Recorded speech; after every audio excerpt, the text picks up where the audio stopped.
Maybe you're not overthinking. Maybe your mind is simply too loud.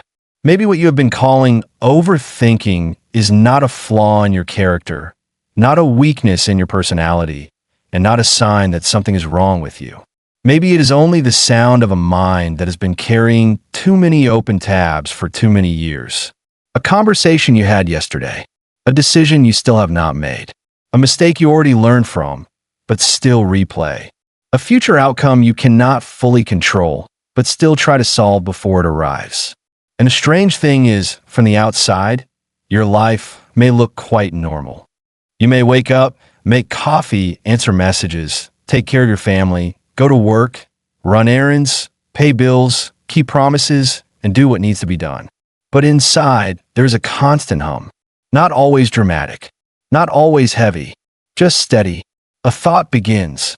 Then another thought comments on that thought. Then another thought wonders why you're thinking so much. And before you know it, you're not simply living the moment. You're standing beside it, analyzing it, measuring it, preparing for it, correcting it, and questioning whether you're doing it right. Many people believe peace comes when life finally becomes simple, when the calendar clears, when people understand us, when problems stop appearing, when we finally reach the place where there is nothing left to worry about. But Stoicism offers a quieter truth. Peace does not begin when life stops making noise. Peace begins when the mind no longer has to answer every sound. That is a very different way to live. Because if you're waiting for everything around you to become calm before you feel calm within, you may wait for a long time. Life has its own weather. People have their own moods. The world moves at its own speed. And even the best plans can shift without asking for permission. But your inner life, the way you meet these things, can become more spacious.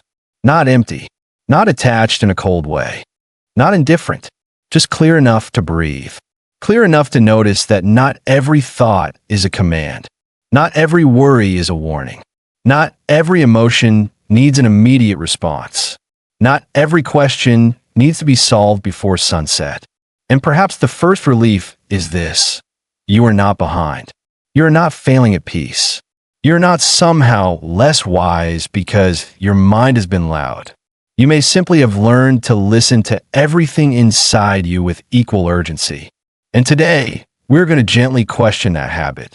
Not with force, not by trying to silence the mind, but by seeing it differently. Because when you see the mind differently, you stop fighting it. And when you stop fighting it, something begins to loosen. You're not trapped. You may only need to look again from another angle. There is a moment many people know well. It often comes at the end of the day. The house is quieter. The phone is set down. The responsibilities are mostly finished. On the surface, there is finally room to rest. But the mind does not always follow the body into stillness. Instead, it begins to review. Did I say that the right way? Should I have handled that differently? What if this does not work out? What if I am forgetting something important? What if tomorrow brings more than I can manage?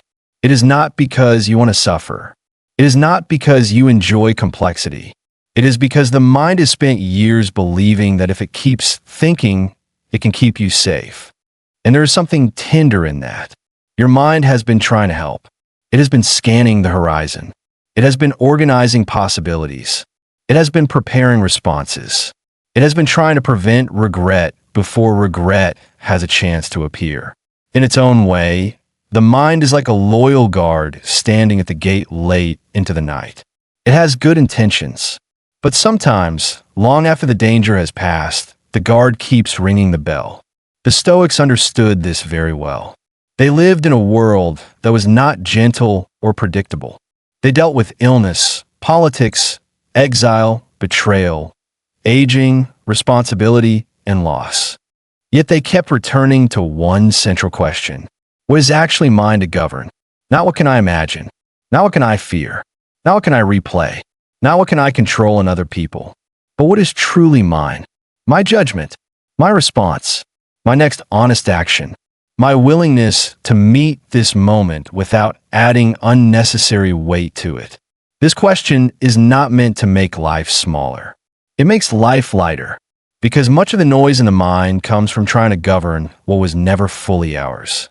The tone someone used, the opinion someone formed, the outcome of a choice already made, the exact path tomorrow will take, the private thoughts of another person, the version of the past we wish we could edit. When the mind tries to hold all of this at once, it becomes loud. Not because it is broken, but because it has accepted too many assignments. And maybe that is why you feel tired sometimes, even when nothing major has happened. It is not only physical tiredness. It is decision tiredness, meaning tiredness, interpretation tiredness, the fatigue of constantly asking, what does this mean? What should I do? What if I get it wrong? What if I should have known better? But the Stoic path does not ask you to become emotionless. It asks you to become more accurate, to look at a thought and say gently, this is a thought, not a verdict. To look at a fear and say, this is a possibility, not a prophecy. To look at a memory and say, this is a teacher, not a prison. The moment you begin to separate what is happening from what the mind is adding, a new kind of clarity appears.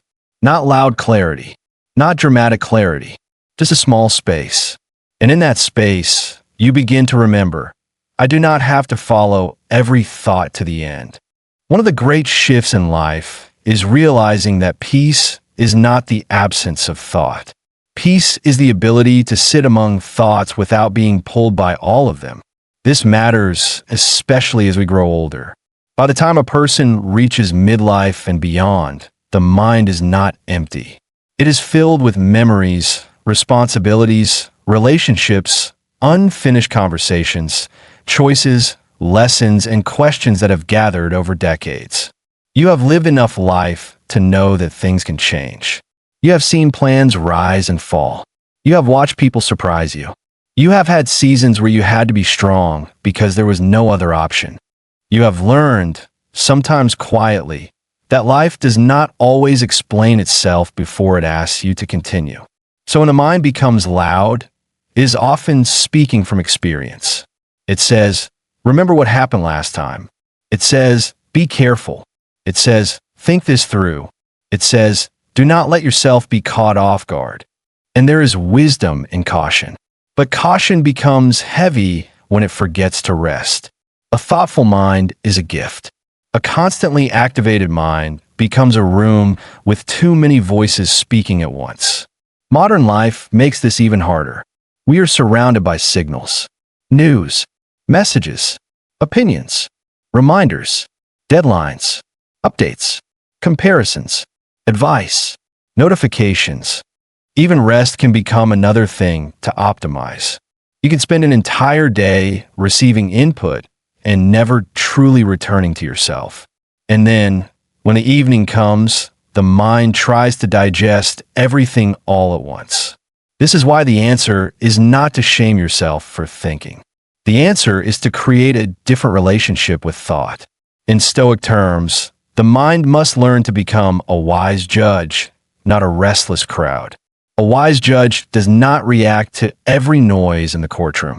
A wise judge listens, examines, separates, and decides what deserves attention. This is the beginning of inner freedom, not controlling every thought, not forcing silence, not pretending everything is easy, but learning to ask, does this thought help me act with wisdom? Does this concern belong to this moment? Is this within my power? Is this asking for action or only asking for attention? A loud mind often becomes quieter when it feels seen with patience. Just like a person who has been speaking urgently may soften when someone finally listens without panic. So we begin here. You are not overthinking in the way you may have accused yourself of overthinking. You are hearing a mind that has learned to stay alert. And now, perhaps, the next step is not to fight that mind. The next step is to understand the common misunderstanding that keeps it loud. Because often, the mind does not become peaceful when we give it more answers. It becomes peaceful when we stop asking it to solve the wrong problem. The common misunderstanding is this. We believe the mind becomes loud because life is too complicated. So we try to simplify everything outside ourselves first. We think, once the situation is handled, I will feel clear. Once that person changes their attitude, I will relax. Once I know the outcome, I will stop worrying. Once I make the perfect decision, my mind will finally settle. And sometimes, yes, solving practical problems helps. A clean space can help. A completed task can help. A difficult conversation can help. A clear plan can help. But there's a deeper pattern. Many people solve one issue, only to find the mind quickly moves to another. The mind says, "Good, that is done. Now what about this? And then, what about next month? And then, what did that person mean? And then, what if this new thing becomes a problem?" This is how we discover that the noise was not only coming from life. Some of it was coming from the way we had trained our attention. Stoicism does not deny that life can be demanding. It simply reminds us that two things are always happening at once. There is the event, and there is our interpretation of the event. There is what happened, and there is the story the mind begins to build around what happened. Someone does not call back. That is the event. The mind says, they are upset with me, or something is wrong, or I should have said something differently. That is the interpretation. A plan changes. That is the event. The mind says, now everything is off, or this always happens, or I cannot count on anything.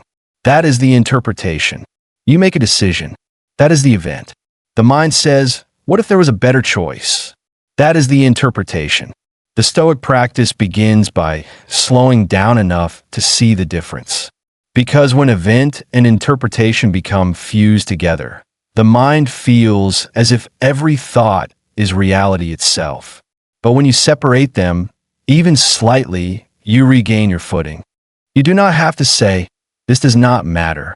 You can say, let me see this clearly. That one sentence can change the atmosphere inside you. Let me see this clearly. Not more dramatically, not more fearfully, not more personally, just clearly. A loud mind often exaggerates, not because it wants to mislead you, but because it wants certainty. It would rather create a complete story than sit with an incomplete one. But life often arrives incomplete. People do not always explain themselves fully. Outcomes do not always reveal themselves quickly. The future does not always offer guarantees. And the past does not always answer every question we still carry. So the mind fills the gaps. That is where overthinking often begins, not in the facts, but in the spaces between facts. And this is why the issue is not life itself. The issue is the habit of asking the mind to complete every unfinished picture. There is another misunderstanding that keeps the mind loud. We often believe that thinking more will produce more peace. So we keep turning the same question over and over, hoping that one more angle will finally bring certainty. At first, this feels useful. You consider the situation. You weigh the options. You imagine the consequences. You prepare. This is healthy reflection. But at some point, reflection quietly turns into circling. The same idea comes back wearing a slightly different coat. The same concern returns with a new sentence. The same memory appears with a new question attached to it. And because the mind is active, we assume progress is happening. But activity is not always progress. A rocking chair moves all day and goes nowhere. The Stoics valued reason deeply, but they did not worship endless analysis. Reason was meant to guide action, not replace living. It was meant to help a person choose well, accept what is outside their control, and return to the present with dignity. There is a difference between thinking that clarifies and thinking that multiplies. Clarifying thought feels simple, even if the subject is serious. It brings you closer to a next step. Multiplying thought feels endless. It creates more doors, more doubts, more imagined conversations, more invisible requirements. Clarifying thought says, what is the next right thing? Multiplying thought says, what if every possible thing goes differently than I hope? Clarifying thought says, what is mine to do? Multiplying thought says, how can I manage everyone's reaction before it happens? Clarifying thought says, what do I know? Multiplying thought says, What can I invent from what I do not know? The mind becomes loud when it confuses these two. And again, this is not a reason to blame yourself. It is simply something to notice. The mind loves completion. It loves closure. It loves being able to say, now I understand. Now I am safe. Now nothing can surprise me. But wisdom knows something more mature. You can live well without complete certainty. You can make a good choice without seeing every consequence. You can respond with grace without knowing every motive. You can move forward without solving every emotional equation. This is especially important for people who have spent much of life being responsible.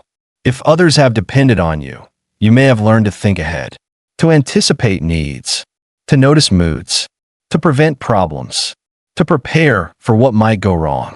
That ability may have served you well, but a skill that once protected your life can later crowd your inner life if it never learns when to step back.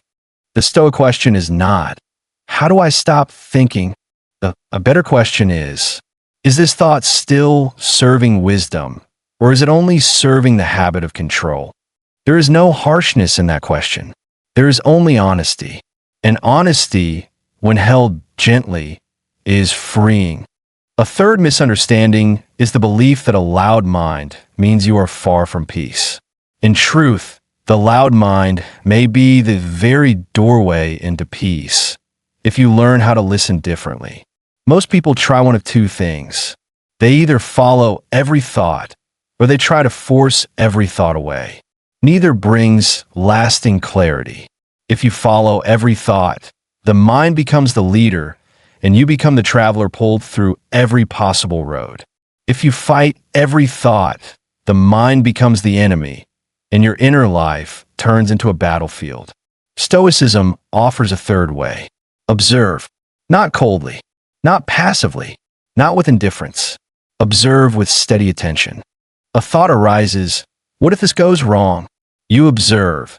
My mind is imagining a possible future. A memory appears. I should have done that differently. You observe. My mind is reviewing the past. A concern arrives. What will they think?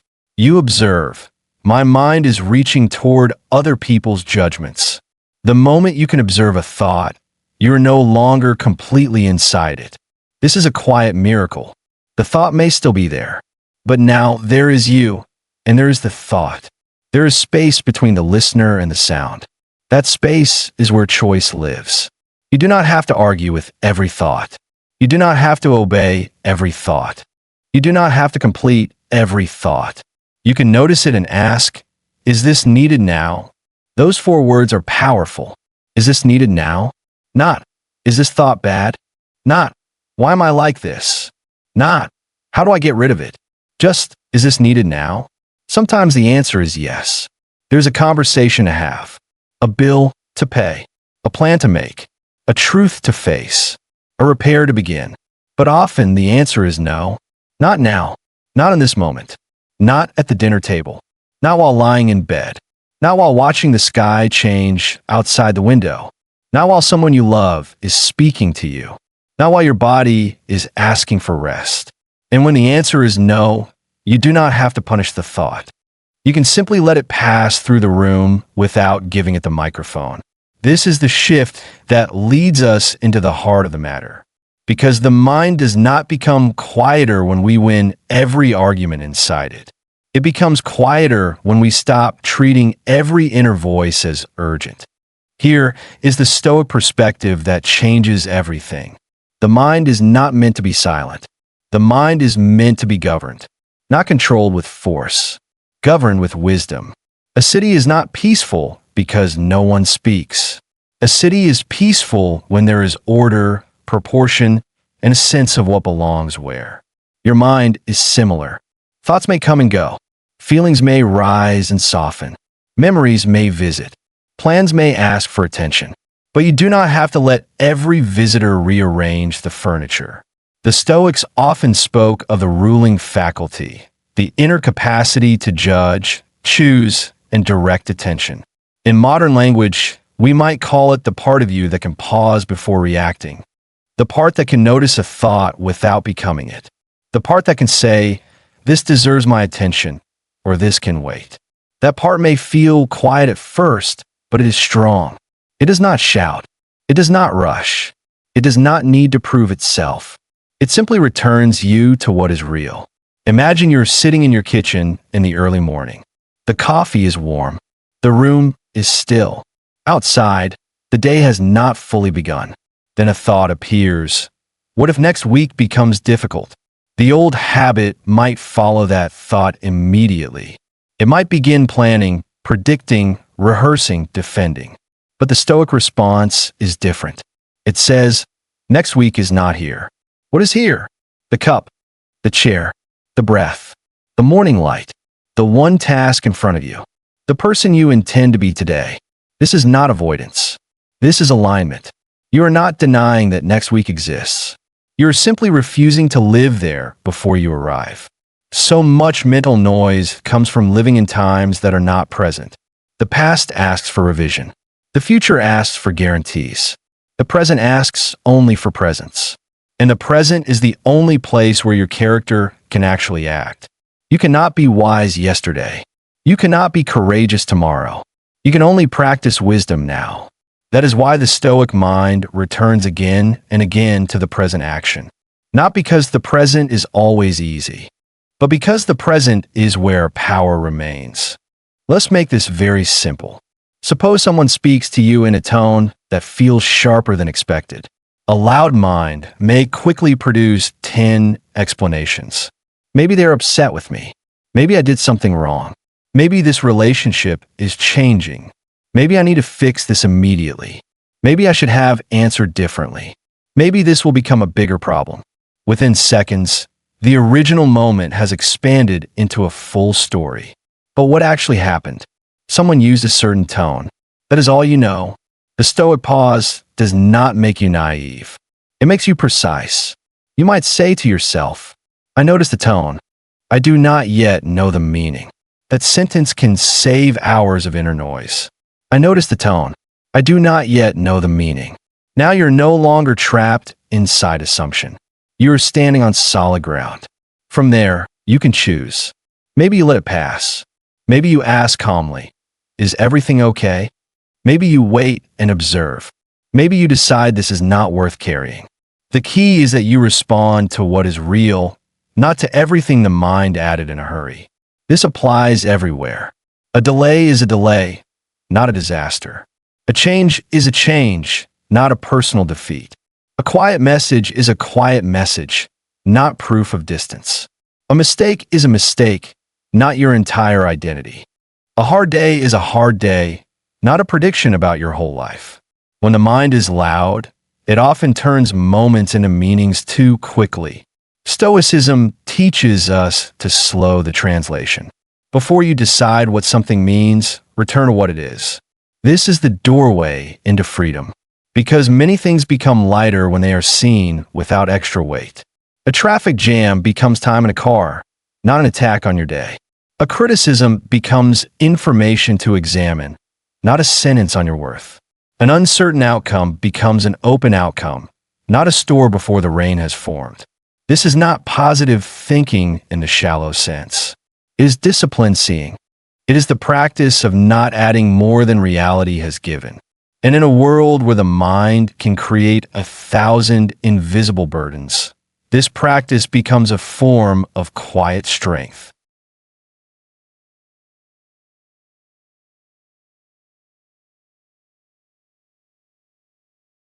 There's another daily example. You wake up and immediately feel a sense of pressure. Nothing has happened yet. No one has spoken. The day is still new. But the mind has already opened the file of everything waiting for you.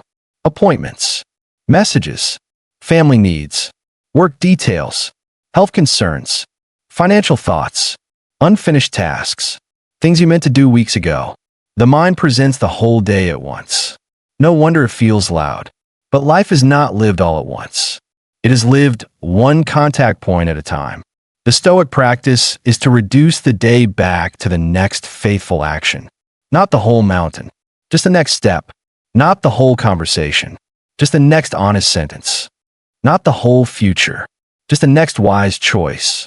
The mind becomes loud when it tries to lift the entire day before breakfast. But you are not designed to live all hours simultaneously. You were designed to meet this hour.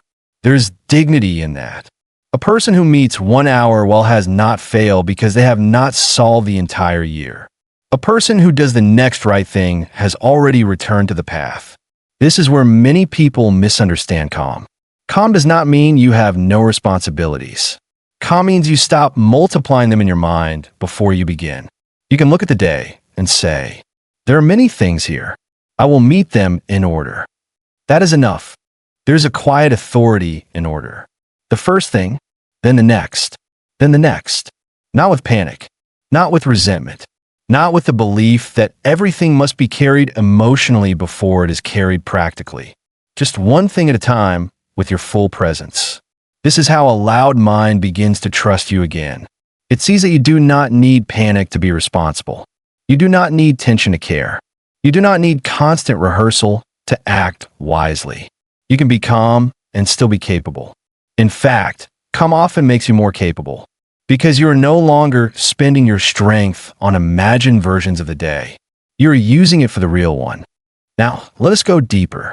A loud mind is often a mind trying to create certainty in a world built on change. And this is not foolish. It is human. We like to know. We like to plan. We like to feel that our choices will produce the outcomes we hope for. We like to believe that if we do enough, think enough, prepare enough, we can keep life within clear lines. But reality has never promised to stay inside our lines. People change. Bodies change. Plans change. Markets change. Families change. Priorities change. Even the self you once were has changed many times. The Stoics did not see this as a reason for despair. They saw it as a reason to build life on something more stable than circumstance. That stable thing is character. Your ability to meet what comes with patience. Your ability to choose honesty when it would be easier to avoid.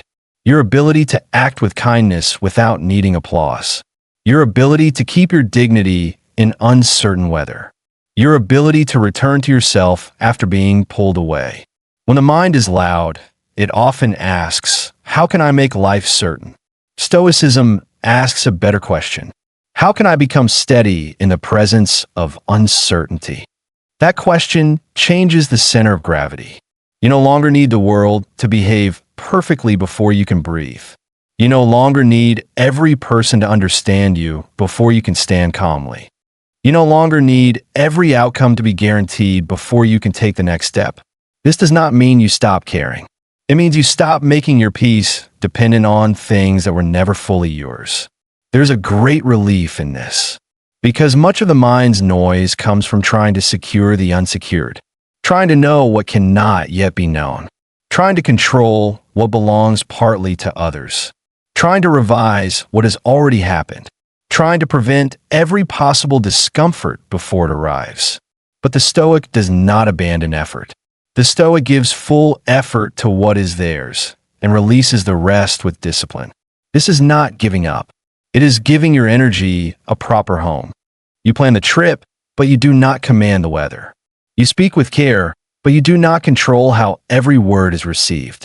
You make a decision with the information you have, but you do not demand perfect hindsight in advance. You love people well, but you do not own their inner world. The mind becomes less loud when it stops trying to sit on every throne.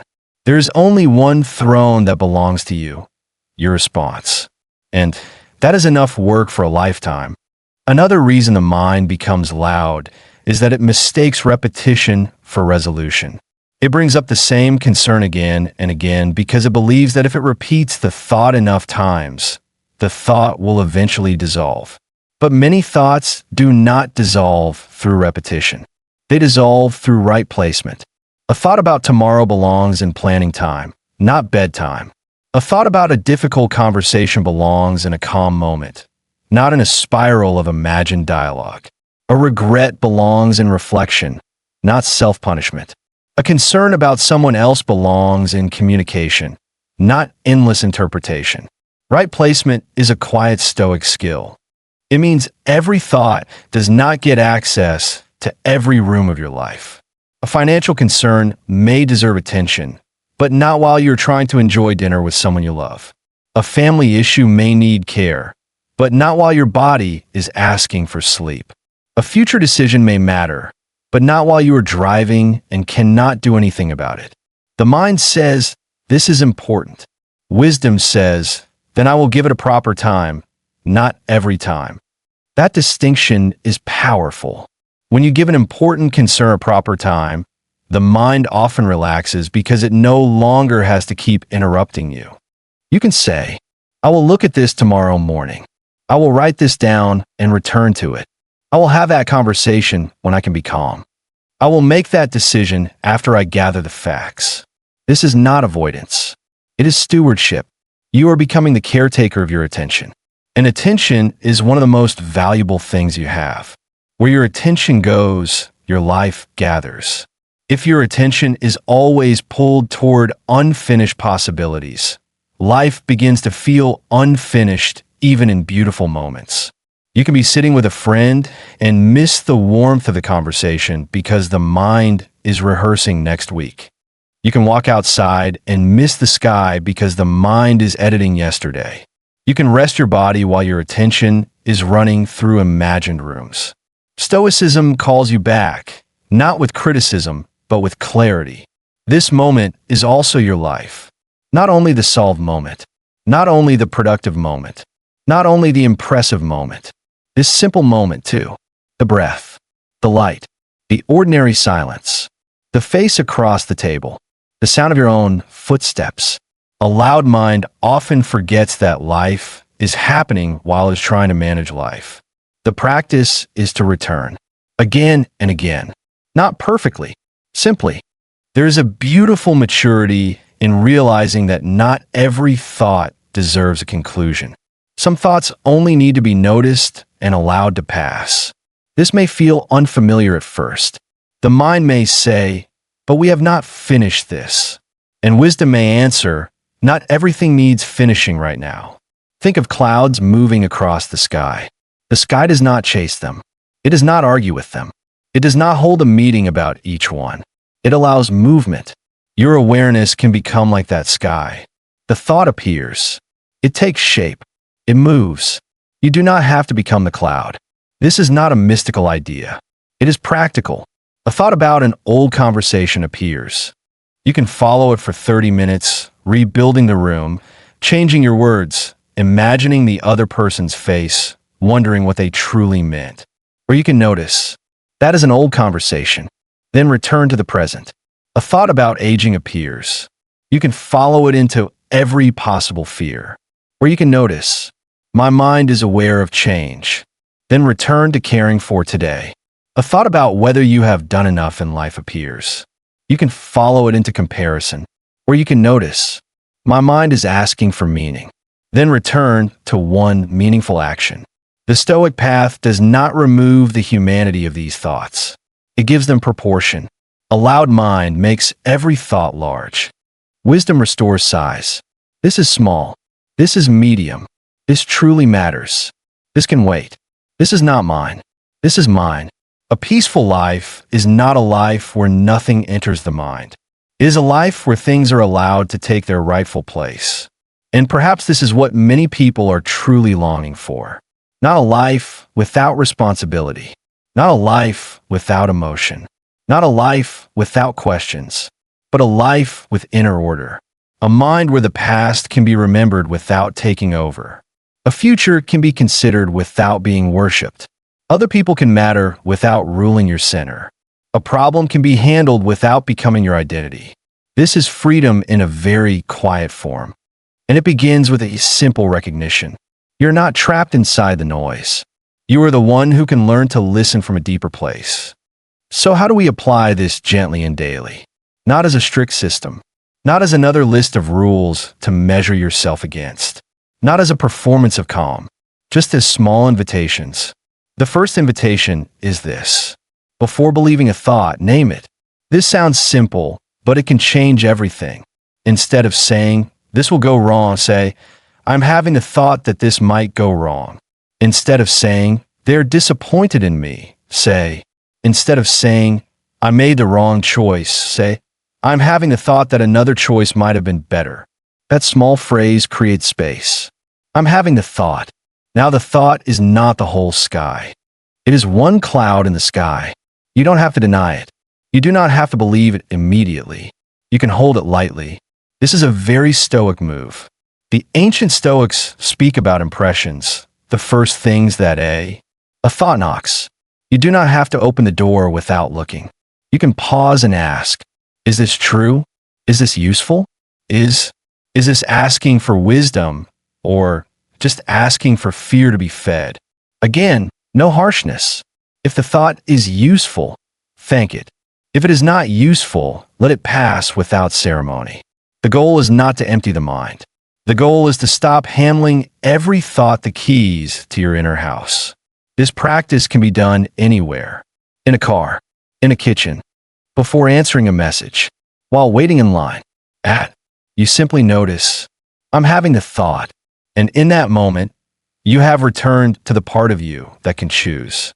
The second invitation is to give your mind fewer unfinished loops. A loud mind often carries too many open questions, not because you are careless. So, instead of letting every concern float freely, give it a place to land. Write it down, not as a dramatic journal entry unless that helps you. Just a simple line. Call Mark about the appointment. Review the bill on Thursday. Think about the travel decision this weekend. Ask Sarah what she meant instead of guessing. Let the past conversation be finished. Writing something down tells the mind, you do not have to keep holding this in the air. This is a humble practice, but very powerful. The mind is. When a thought is written down, it becomes less ghost-like. It becomes something you can see. And what you can see is easier to place. You may discover that some concerns need action. Some need patience. Some need, but there's no response at all. The Stoic person does not treat all concerns equally. They sort them. A practical concern deserves practical attention. An emotional concern deserves compassion and reflection. An imagined concern deserves distance. A concern outside your control deserves release. This sorting can be done quietly. You might ask, what is the action here? If there is an action, take one small step. If there is no action, then perhaps the practice. This is where many people find relief. Because the mind often keeps repeating a concern because it has not been told whether it is a task, a feeling, a memory, or a fantasy. Once you name its category, the noise softens. A task goes on a list. A feeling receives kindness. A memory receives perspective. A fantasy receives no fuel. Simple, not always easy, and simple is often what a loud mind needs most. The third invitation is to return to the body and the present moment without making it complicated. Sometimes the mind is loud because it has become disconnected from immediate life. It is living in imagined conversations, future rooms, old scenes, possible outcomes. The body, meanwhile, is. The breath is here. The feet are here. The hands are here. The chair beneath you is here. The air around you is here. Returning to the body is not a trick. It is a way of returning to reality. You might take one slower breath before speaking. You might relax your shoulders while standing at the sink. You might feel your feet on the ground before answering a difficult message. You might look out the window for 10 seconds and notice one real thing. This is not escaping life. This is re-entering life. A loud mind often pulls you into a world made entirely of thoughts. The body brings you back to the world as it is. The Stoics were practical people. They believed philosophy should meet you in ordinary moments, not only in books, not only in quiet retreats, not only when life is already organized, but in the marketplace, in the house, print, in interruption, in aging, in responsibility, in the small moments where character is formed. So you might practice this in a very ordinary way. When your mind becomes loud, gently say, here, then name what is here. The cup is here. The table is here. This breath is here. This step is here. This moment is here. And then ask, what is mine to do now? Not later. Not forever. Now. Maybe the answer is to rest. Maybe it is to listen. Maybe it is to send a message. Maybe it is to stop trying to solve something at midnight. There is wisdom there is strength in allowing the mind to close the day. Not every question deserves the night. Some questions are better answered by a rested person in the morning. Let us gather this gently. You're not overthinking because something is wrong with you. Your mind may simply have become very practiced at staying alert. It has learned to review, predict, interpret, prepare, and protect. It has tried to keep you safe by keeping everything in view. But now, perhaps, you are ready for a different relationship with it. Not rejection, not control through force, not pretending you have no concerns. A wiser relationship.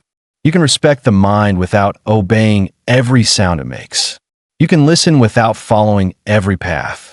You can care deeply without carrying everything at once. This is the modern Stoic way. To stand in the middle of life as it is, with its changes, responsibilities, relationships, questions, and unfinished edges, and still remember that your inner life belongs to you. Not perfectly, not permanently, but moment by moment. A thought appears. You pause.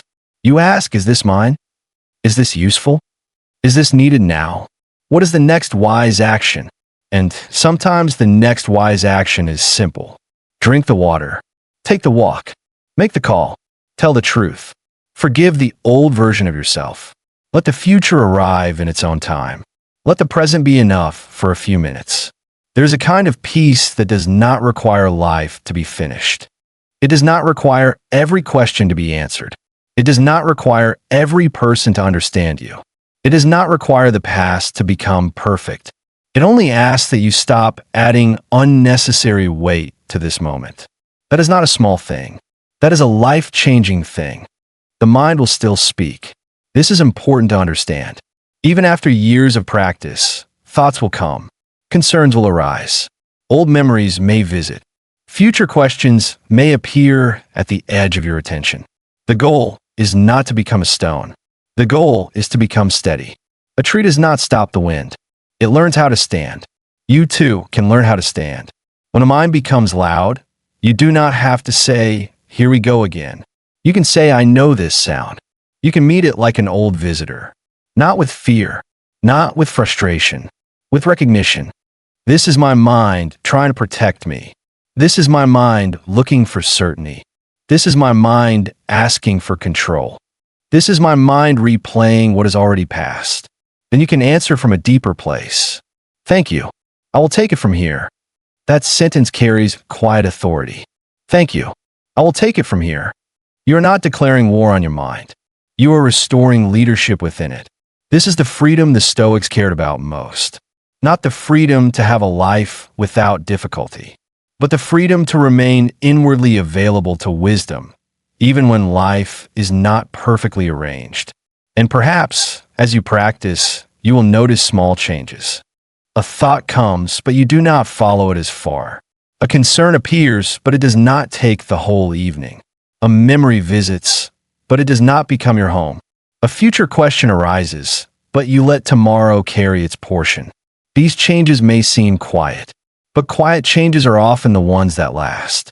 You begin to feel more space inside, not because life has stopped moving, but because you have stopped moving with every thought. So tonight, or tomorrow morning, or the next time your mind begins to grow loud, remember this. You're not trapped. You're not required to solve every thought. You're not required to answer every fear. You're not required to revisit every old room. You are not required to carry the entire future before it arrives. You can pause. You can breathe. You can look again. And maybe from that second look, you will see that the thing you called overthinking was really a call for order. A call for gentleness. A call to return your attention to what is truly yours. Your life does not have to become perfectly quiet for you to feel clear. Your mind does not have to become empty for you to feel free. You only need to stop treating every thought as a command. Let some thoughts pass. Let some questions wait. Let some doors remain closed. Let the present moment have a chance to speak in a softer voice. Because beneath the noise, there is stillness. Beneath the urgency, there is wisdom. Beneath the habit of carrying everything, there is a simpler truth. You're not stuck. You only need to look again from another angle. And from that angle, you may discover that peace was not far away. It was waiting beneath the noise, quietly patient, ready for you to return. If this helped you see things differently, consider subscribing. And whenever your mind feels too loud, come back to this simple reminder.